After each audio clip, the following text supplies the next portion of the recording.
அஸ்ஸலாமு அலைக்கும். சலாமுன். இந்த இரவு முழுவதும் சாந்தி நிறைந்ததாக இருக்கிறது. இந்த இரவு முழுவதும் மலக்குகளின் புறத்திலிருந்து முஃமின்களின் மீது சலாம் உண்டாகி கொண்டே இருக்கிறது.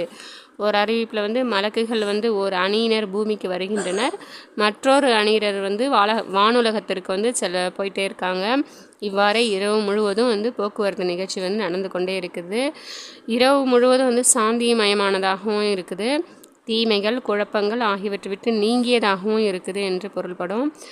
ஹிய ஹத்தா மத்ல இல் ஃபஜ்ர், அந்த இரவு அதனுடைய பரக்கத்துகளும் ஃபஜ்ர் உதயமாகும் வரை இருந்து கொண்டே இருக்குது. நமக்கு இந்த இரவின் குறிப்பான சில பகுதிகளில் இந்த பரக்கத்து இருக்குது. சுபுகு நேரம் வரை இரவெல்லாம் அந்த பரக்கத்துக்கள் வெளியாகி கொண்டே இருக்கின்றன. எனவே நம்ம ஹயாத்தோடு இருக்கும்போதே அல்லாஹ் தஆலாவுடைய கிருபையை கொண்டு நம்ம நிறைய அமல்களை சேகரித்து இந்த ஒற்றைப்படை இரவுகள்லாம் வணங்கி நிறைய நன்மைகளை அடைவதற்கு எல்லாம் வல்ல அல்லாஹ் தஆலா நம் அனைவருக்கும் தௌஃபீக் செய்வானாக. ஆமீன்.